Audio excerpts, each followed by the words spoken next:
The truth should set you free. But what if the truth is a lie? What if the words you speak, the confessions you make, are not your own? Across history, men and women have confessed to crimes so heinous, so unspeakable, that their guilt seemed undeniable. But when the blood is examined, when the evidence is tested, a chilling realization emerges. They never did it. So why did they say they did? Why would an innocent person admit to a crime they didn't commit?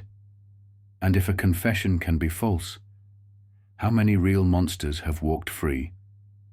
Tonight we step into the darkest corners of the human mind, where fear, manipulation, and desperation twist reality into nightmares. These are the most baffling false confessions ever recorded, and the terrifying truth behind them. Henry Lee Lucas, the man who confessed to hundreds of murders. The room smelled of stale coffee and sweat, the kind of scent that lingered in the walls of every police precinct, thick with desperation and long nights that led to nowhere. But tonight was different. Tonight, the detectives had something. Someone.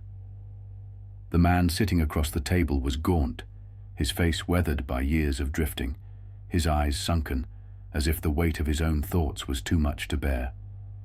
He looked at the detective in front of him, his expression unreadable. Then, without hesitation, he spoke. "I killed her," he said, his voice devoid of remorse.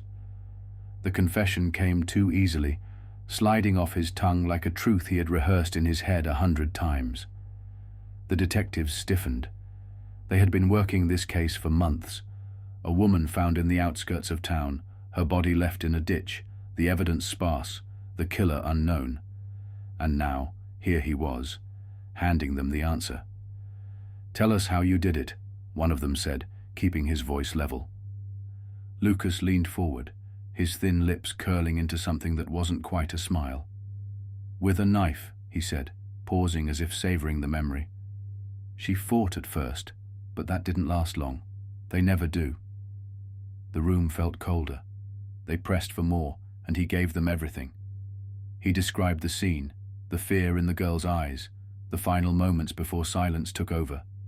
It was enough to close the case. But Lucas didn't stop there. "I've killed before," he added. "Plenty of times." The detectives exchanged glances. They had heard men exaggerate before, criminals trying to make themselves seem more dangerous than they were. But there was something about the way Lucas said it, something that felt real. "How many?" He shrugged. "Hard to say. Maybe 100, maybe more." The room went still. At first they thought he was playing a game, trying to mess with their heads. But Lucas kept talking, his voice calm, almost rehearsed. He named places, victims, dates. He spoke of women, men, even children. He described their final moments in disturbing detail, the way their bodies felt, the sounds they made, the way the blood pooled beneath them. News spread fast. Detectives from all over the country started showing up, each carrying files of unsolved murders. Lucas greeted them like old friends, eager to help. He remembered their cases as if he had lived them himself. He led investigators to crime scenes, described details that had never been released to the public. He even drew sketches of his victims, some of whom had been missing for years. For law enforcement, it was a miracle. A ghost that had haunted the country for decades was finally stepping into the light, confessing to everything. They had their monster, or so they thought.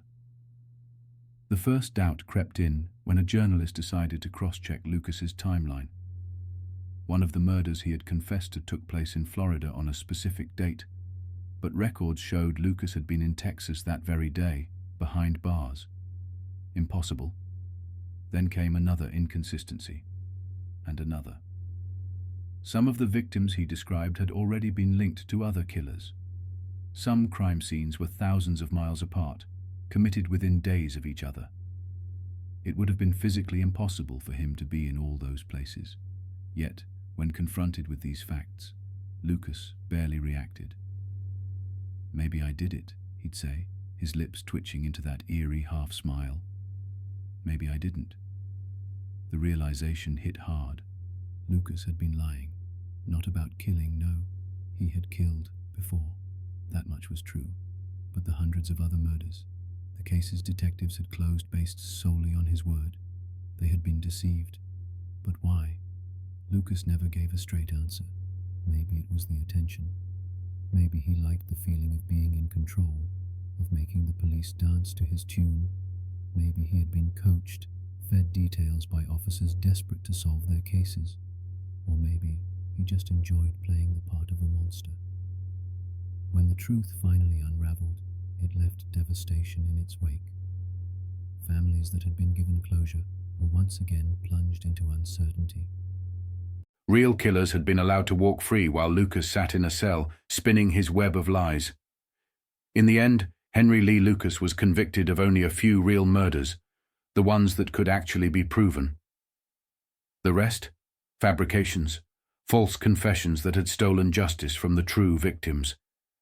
He died in prison, his name forever tainted, not just as a killer, but as a man who turned murder into a twisted game of deception.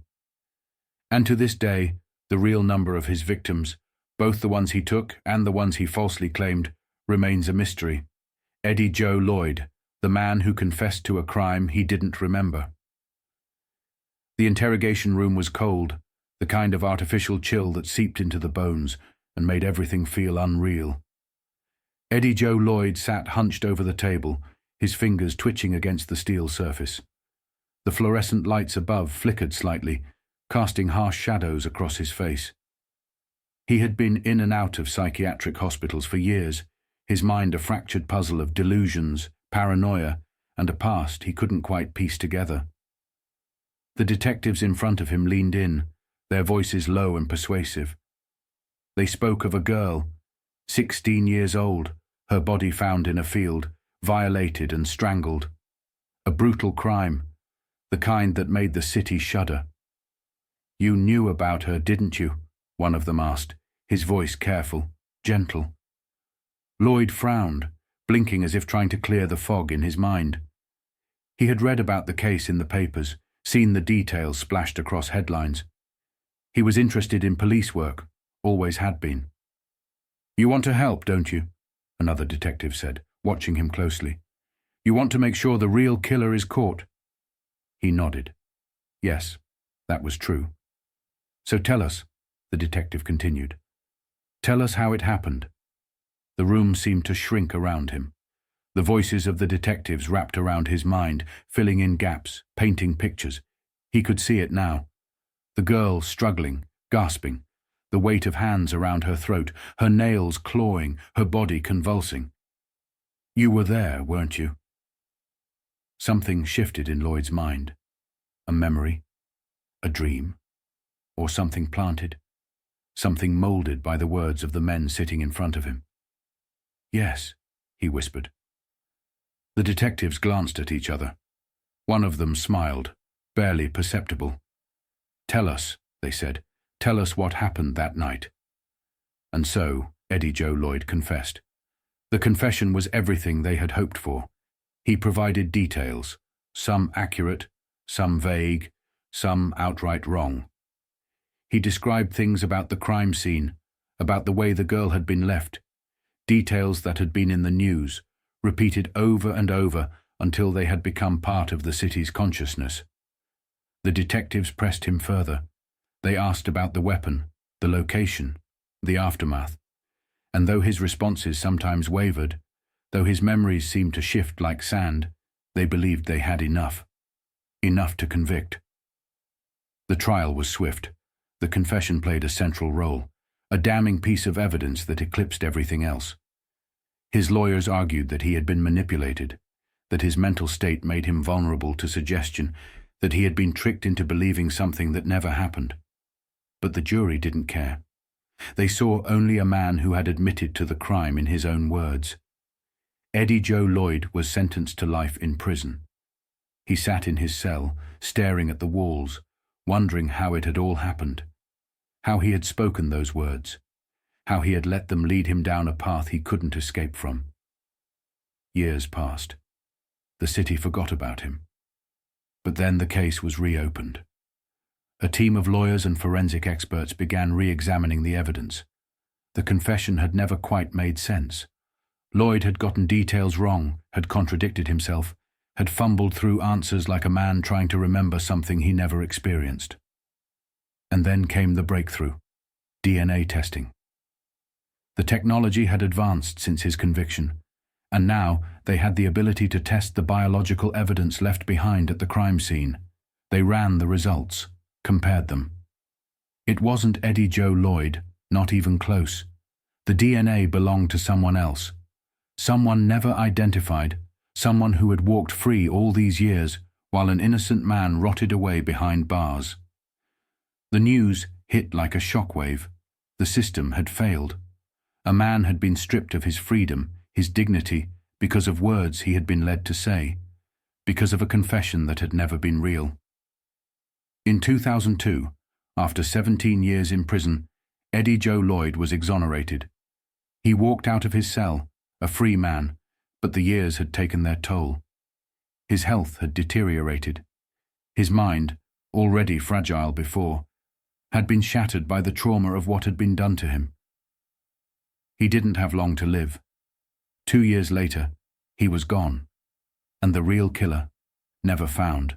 Somewhere out there, the man who had taken that girl's life was still walking the streets, free from guilt, free from punishment. Because the system had taken the wrong man. Because they had wanted an answer more than they had wanted the truth. Because in that cold interrogation room, they had turned a lost and broken man into a murderer he never was. Thomas Quick, Sture Bergwall, the serial killer who never was. The man sitting in the dimly lit room looked ordinary, soft-spoken, polite, almost unremarkable. But when he opened his mouth, the words that came out sent chills down the spines of everyone in the room. "I killed him," he said. The room fell silent. The investigators leaned in. "Tell us how."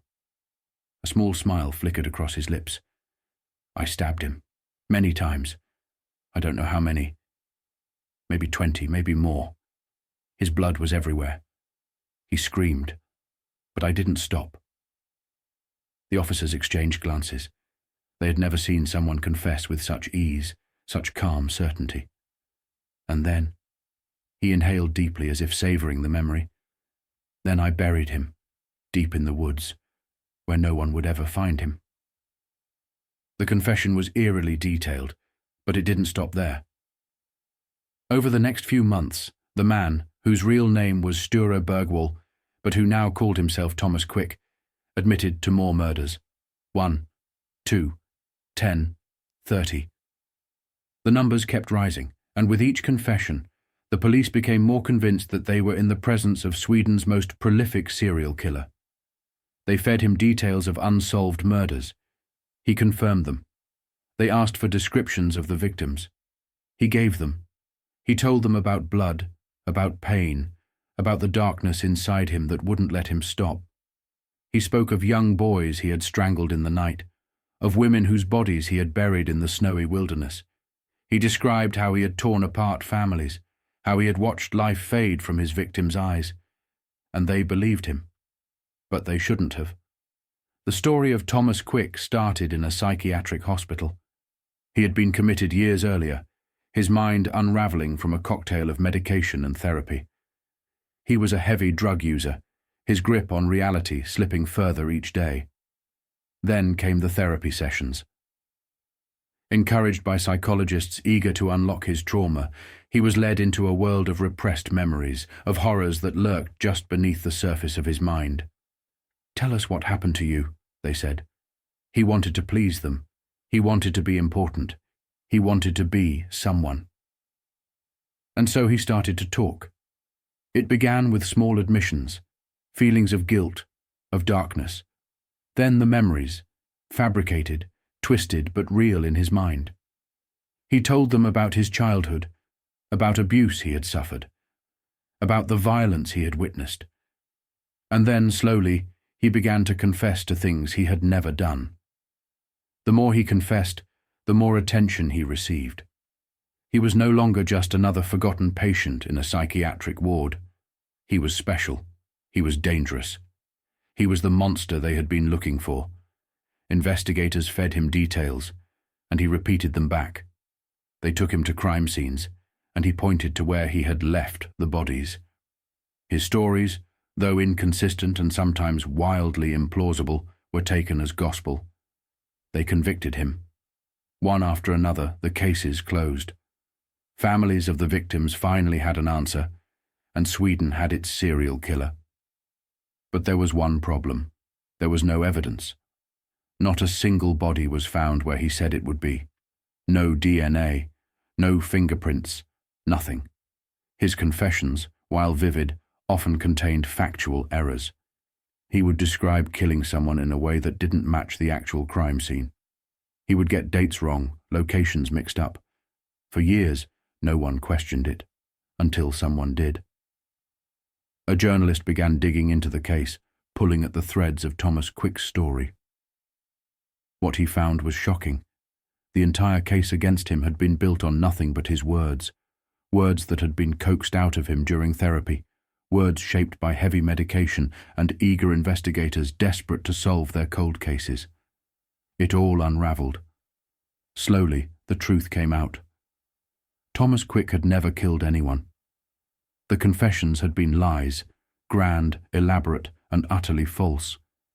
He had fabricated his monstrous identity, fed by the attention, the medication, and the validation of those who wanted to believe him.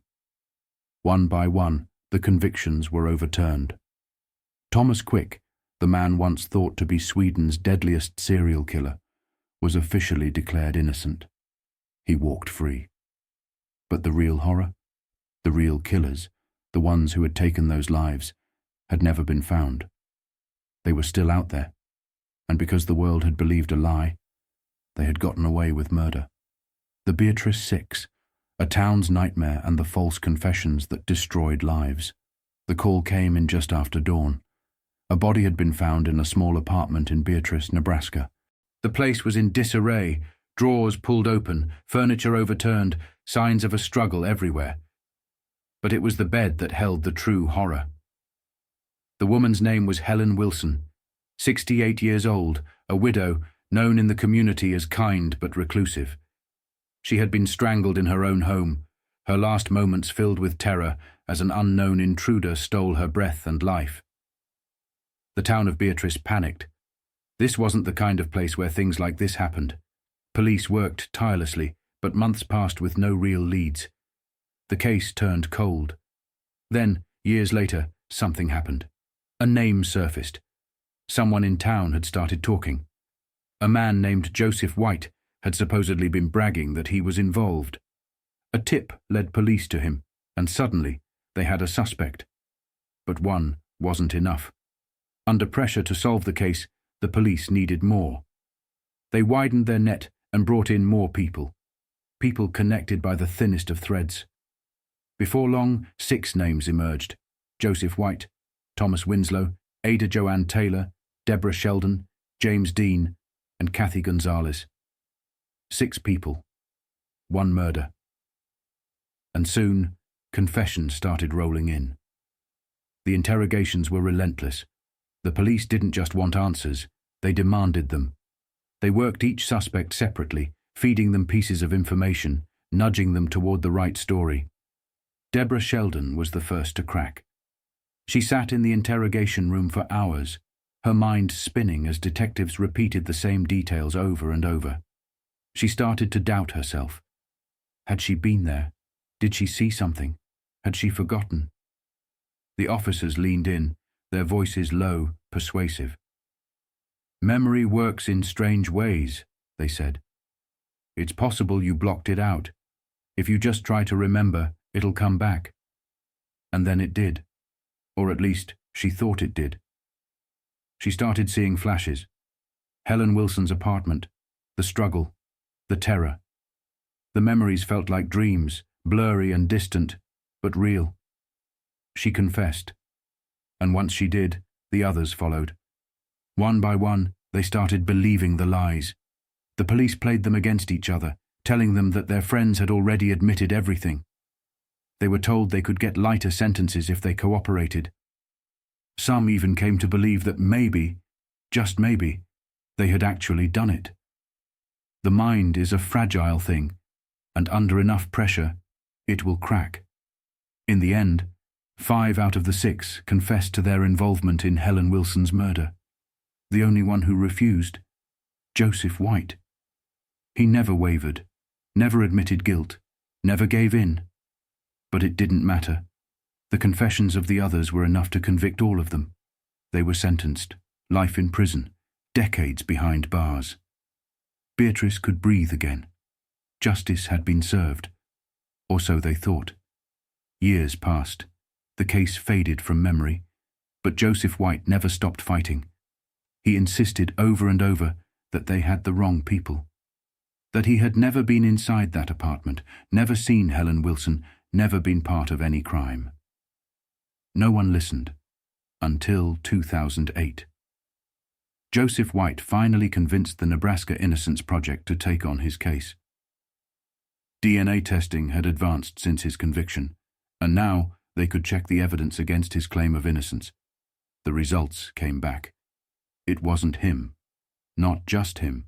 None of them. Not a single one of the 6 people convicted had left any DNA at the crime scene. Instead, the evidence pointed to a completely different man, Bruce Allen Smith, a known criminal who had died years earlier. The justice system had failed. The Beatrice 6 had spent years, decades, imprisoned for a crime they had never committed, trapped by their own false confessions, manipulated into believing they were guilty. The truth finally came to light. The courts overturned their convictions. One by one they were released, stepping back into a world that had moved on without them. But the damage was done. The years behind bars had stolen their lives, their identities, their trust in reality itself. Some struggled to adjust, haunted by the memories of a crime they had been forced to believe they took part in. Justice had come too late. The real murderer had never faced trial. And the town of Beatrice was left with a question more terrifying than the murder itself. If 6 innocent people could be made to believe they were guilty, could it happen to anyone? The Central Park 5. When innocence was no defense. The scream cut through the night, lost in the vast dark stretches of Central Park. It was April 19th, 1989, a night like any other in New York City. But what happened that evening would echo through history as one of the most horrifying miscarriages of justice. She had been jogging like she did most nights, a 28-year-old investment banker, running along the winding trails of Central Park. But she never made it home. Hours later, she was found in a ravine, barely breathing. Her clothes were torn, her skull cracked. Blood pooled around her body. She had been raped, beaten so severely that doctors later said it was a miracle she survived. She had lost 75% of her blood. The city exploded. The media ran with the story, "Wolf Pack attack. A city under siege." The pressure to find those responsible was immediate, intense. The police wanted answers. The public wanted justice. And so they found their suspects. They weren't hardened criminals. They weren't men with records of violence. They were 5 teenage boys, Corey Wise, Kevin Richardson, Antron McCrae, Raymond Santana, and Yusef Salam. The oldest was 16. The youngest was just 14. They had been in the park that night, caught up in the chaos, part of a group of boys running around causing minor trouble, yelling, pushing, maybe even fighting. But rape? Attempted murder? Number, it didn't matter. The interrogations were brutal. They weren't treated as kids. They weren't given lawyers. Some weren't even allowed to see their parents. Instead, they were locked in rooms for hours, beaten down by the relentless questioning of experienced detectives. The officers already had their version of events, and they weren't looking for the truth. They were looking for confirmation. You were there, weren't you? You saw what happened. Tell us what they did.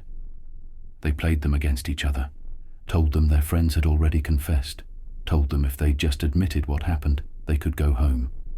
And after hours, 10, 12, 15 hours, of interrogation, of threats, of exhaustion, the boys broke. They confessed. But the confessions made no sense. Each story was different. The names didn't match. The locations changed. One of them said the victim was attacked at the reservoir. Another said the woods, another the baseball field. They weren't describing a real event. They were repeating what the detectives fed them. They cried as they spoke, stumbling over their words, barely understanding what they were saying. Some of them just nodded, willing to say whatever was needed so they could go home. But they didn't go home. They went to trial. The confessions, played in court, were damning. The boys, scared and alone in the video recordings, stumbled through their statements, contradicting themselves. But none of that mattered. The jury didn't see coerced kids. They saw criminals. The evidence against them was weak. No DNA, no fingerprints, nothing tying them to the crime scene. But it didn't matter. The city had already decided. Guilty. Each of them was sentenced, some to 5 years, some to 10. Corey Wise, the oldest, was sent to an adult prison where he faced unimaginable horrors. Justice, they said, had been served. But the truth was still out there. Years passed. The boys became men behind bars. The world moved on. But Corey Wise, locked away in the harshest conditions, refused to let go of the past. Then, in 2002, in the unlikeliest of places, the truth emerged. Corey crossed paths with a man named Matthias Reyes, a real rapist, a real killer. And one day, out of nowhere, Reyes confessed. He had attacked the jogger, alone. And the DNA evidence, it confirmed everything. His DNA had been found on the victim, something that had never matched any of the 5 boys. They had been innocent all along. The case was reopened. The convictions were overturned. But the damage was irreversible. They had lost their childhoods, their innocence, their faith in the world. They were supposed to be boys. Instead, they had been branded monsters. They sued the city of New York and won a $41 million settlement. But no amount of money could ever give them back what had been stolen. The real horror of the Central Park 5 case wasn't just that 5 innocent boys were sent to prison. It was that an entire city, an entire country, had been so desperate for justice that they didn't care who paid the price. And the real monster, the one who actually committed the crime, he had walked free for years, while 5 children lived in a nightmare that wasn't their own.